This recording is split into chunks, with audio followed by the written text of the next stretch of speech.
Hi நண்பர்களே, நலம் 360 சேனலுக்கு உங்களை அன்போடு வரவேற்கிறேன். இன்றைக்கி நம்ம பேச போகிறது ஒரு அற்புதமான பழத்தை பற்றி தான். அதுதாங்க பேரிக்காய். இது சின்ன சின்ன காட்சிகளில் இருக்கும் ஒரு பழம்னு நீங்கள் நினைக்கலாம். ஆனால் இதில் இருக்கிற ஆரோக்கிய குணங்கள் உங்களுக்கு ஆச்சரியப்படுத்துகிற அளவில் இருக்கும். பேரிக்காவை ஆங்கிலத்தில் பியர் அப்படின்னு சொல்லுவாங்க. பழம் மென்மையான சதைப்பற்றுடன் இருக்கும். ருசிக்கு இனிப்பு, சர்க்கரை குறைவாக இருக்கும். இதில் இருக்கும் விட்டமின்கள் மற்றும் கனிம சத்துக்கள் நம்ம உடம்புக்கு எவ்வளோ நல்லது தெரியுமா? அதுதான் இந்த வீடியோவில் தெரிஞ்சுக்க போகிறோம். அதுக்கு முன்னாடி நலம் 360 சேனலை சப்ஸ்கிரைப் பண்ணாதவங்க சப்ஸ்கிரைப் பண்ணிக்கோங்க. மறக்காமல் பெல்லைக்கான ப்ரெஸ் பண்ணிக்கோங்க. வாங்க வீடியோக்குள்ளே போகலாம். பேரிக்காய் ஒரு பருவகால பழமாகும். இது குறுகிய நாட்களே கிடைக்கும். ஆனால் இதில் பல ஆரோக்கிய நன்மைகள் இருக்குது. முக்கியமாக எடை இழப்பிற்கு உதவக்கூடிய பல காரணிகள் பேரிக்காயில் இருக்குது. ஆடி மாதத்தில் வரும் ஆடிப்பெருக்கு திருவிழாவில் முக்கிய பழமாக பேரிக்காய் இருப்பதை நம்ம பார்க்க முடியும். இது அனைத்து அத்தியாவசிய ஊட்டச்சத்துக்களையும் கொண்டுள்ளது. இதில் பொட்டாசியம், பெக்டின் மற்றும் டானிக்கள் போன்ற ஊட்டச்சத்துக்களை கொண்டுள்ளன. மேலும் இது யூரிக் அமிலத்தை கரைத்து அதன் மூலம் வாத நோய்களை குணப்படுத்துகிறது.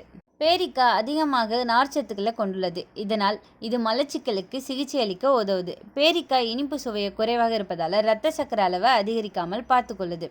இது இதய ஆரோக்கியமாக இருப்பதற்கு உதவுது.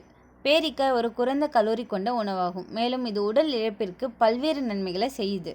அனைத்து ஊட்டச்சத்துக்களும் நமக்கு தினமும் குறிப்பிட்ட அளவில் தேவைப்படுது. ஒரு ஊட்டச்சத்து நிறுவனமானது பேரிக்காய் குறித்து கூறும்போது, ஒரு நடுத்தர பேரிக்காயானது 6 கிராம் நார்ச்சத்தை கொண்டு காணப்படுது. 50 வயதுக்கு உட்பட்ட பெண்ணின் தினசரி தேவையான நார்ச்சத்து 24% பூர்த்தி செய்யுது. நார்ச்சத்து நமது வயிறை முழுமையாக்குது. இதனால் செரிமானம் மெதுவாகுது, பசி எடுப்பது குறையுது. உடல் எடை குறைப்பதற்கு முக்கிய ஆதாரமாக கலோரிகள் உள்ளன.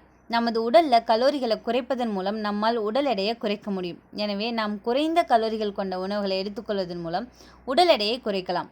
பேரிக்காயானது 100 கிராமுக்கு 56 கலோரிகளை மட்டுமே கொண்டுள்ளது. எனவே உடல் எடையை குறைப்பதில் இது நன்மை பயக்குது. பேரிக்காய் பழம் அதிகமான அளவில் நீரால் ஆனது. கிட்டத்தட்ட 84% நீரால் ஆனது. அதிகமான அளவில் நீர்ச்சத்து கொண்டிருப்பதால் இது குறைவான அளவில் கலோரிகளை கொண்டுள்ளதுன்னு சொல்லலாம். எனவே எடை இழப்பிற்கு உதவுவதோடு உடலை நீரேற்றமாக வைத்துக்கொள்ளவும் இது உதவுது. பேரிக்காய் நமது செரிமான ஆரோக்கியத்திற்கு அதிகமாக உதவுது. மேலும் இது மலச்சிக்கலை எதிர்த்து போராட உதவுது. இதில் அதிக நீர் உள்ளடக்கம் மற்றும் நார்ச்சத்து இருப்பதால் நல்ல செரிமானத்திற்கு எடை இழப்பிற்கும் இது உதவிகரமாக இருக்குது. ஆரோக்கியமான குடல் மற்றும் நல்ல செரிமான அமைப்பு இவை ரெண்டுமே எடை இழப்பிற்கு உதவும் காரணங்களாக இருக்குது.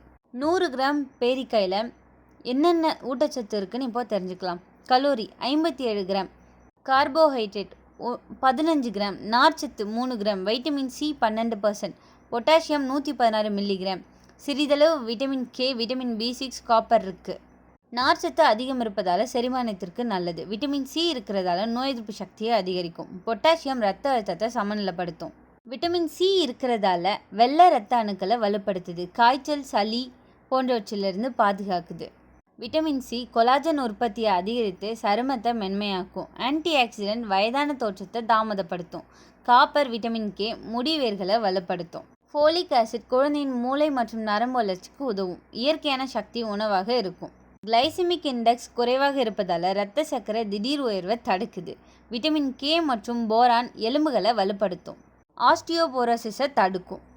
இதோட பக்க விளைவுகள் என்னென்னு பார்க்கலாம். அதிகம் சாப்பிட்டா வயிற்று பொத்தல், அடிக்கடி கழிப்பறை போக வேண்டிய நிலை ஏற்படும். சிலருக்கு அலர்ஜி, உதடு, நாக்கு, தொண்டை எரிச்சலும் ஏற்கலாம். சர்க்கரை நோயாளிகள் அளவுக்கு மேல் சாப்பிட்டால் இரத்த சர்க்கரை உயர வாய்ப்பு இருக்குது. சிறுநீரக பிரச்சனை உள்ளவர்களுக்கு அதிக பொட்டாசியம் பாதிப்பு தரலாம். சிறுநீரக செயலிழப்பு உள்ளவர்கள், சில சிறிய குழந்தைகளுக்கு வயிற்று பிரச்சனை தர வாய்ப்பு இருக்குது. ஸோ அவங்களாம் இதை சாப்பிட்றத தவிர்த்தரலாம். பேரிக்காய் இயற்கையோட அருமையான பரிசு தான். தினசரி உணவில் சேர்த்து கொண்டால் ஆரோக்கியமாக இருக்கலாம். ஆனால் அளவுக்கு மீறினால் உடல்நிலைக்கு ஏற்றபடி சாப்பிடணும். இந்த வீடியோ உங்களுக்கு பிடிச்சிருந்துச்சுன்னா லைக் பண்ணுங்கள், ஷேர் பண்ணுங்கள். மறக்காமல் நம்ம சேனலை சப்ஸ்கிரைப் பண்ணுங்கள். இன்னொரு அற்புதமான வீடியோவில் உங்களை சந்திக்கிறேன். பை.